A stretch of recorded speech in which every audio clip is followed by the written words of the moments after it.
I made Sentris to help people make music and get over any sort of creative blockage they might have. And I think that that extends out to all creative work.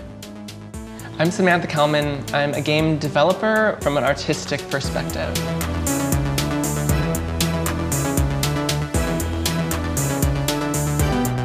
I think I was about 12 years old when we got a Super Nintendo for a family gift at Christmas. And that came with Super Mario World. It was the first gaming console that I ever owned, and I played so much. I had to wrestle it out of my brother and sister's hands to get a turn. Super Mario World is still one of my all-time favorites. Street Fighter 2 was a really big one that I played in arcades, but then later played a lot.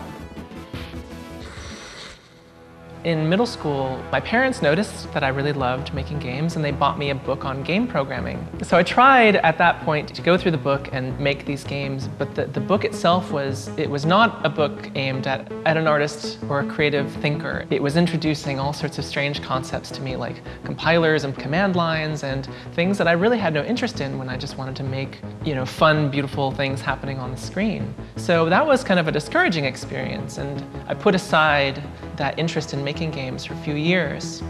It wasn't until my early 20s I found a tool called Unity. So when I was learning to program games, I found Unity, and it was a 3D engine that I've been using to make games pretty much ever since I found it. When I started, I tried to learn about everything on the screen and the interface of the tool, and ask questions of the developer, and would document what I was learning. Everyone is using this tool these days. One of the funny, recurring themes of my life has been wanting to do a thing and feeling like I'm not good at it. And music has been one of those things. I would try to make something that I liked, and I would always compare it to what I would hear on the radio. What I was making always sounded totally inferior, and I was discouraged, so I would give it up. I had this really lucky experience where I met some friends that invited me to play in a band. When we started to really play well together as a band, it was so joyful that I wanted to help everyone feel this feeling.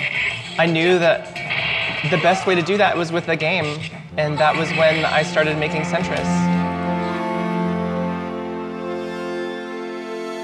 So all the puzzles in Sentris are designed to sort of require the player to make something that sounds original. It was really important to me to make the game allow for authentic musical creation. If it's going to evoke this emotion of making music, then the player has to really make their own music.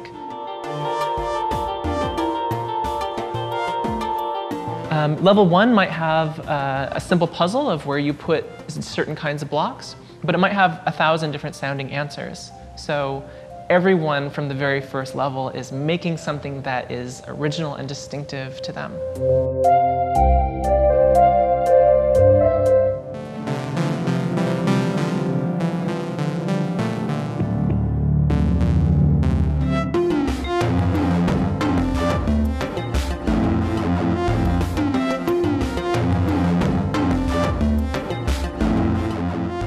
Since I finished Sentris, I've been focusing a lot on virtual reality, and that opens a lot of new doors. I have a couple of projects that I've posted pictures of up on my website. One's called Unwinding, one's called Project Red. They're both a little bit more abstract, wireframes and sort of impossible objects. And Project Red, I'm really interested in encouraging people to examine the world around them through presenting them with an abstract world. The virtual reality technology is really incredible. It actually acts like a transportation device into another world. You put on the head-mounted display, and then you're able to look in any direction. Left, right, up, down, behind you, 360 degrees in every direction. I'm in virtual reality. You can't tell, but I am. I know I am. I think that we tell ourselves this lie, which is, if you're not good at something creative on your first try, you'll never be good at it. And so I want to encourage people or give advice that if you feel drawn to do something, you should do it.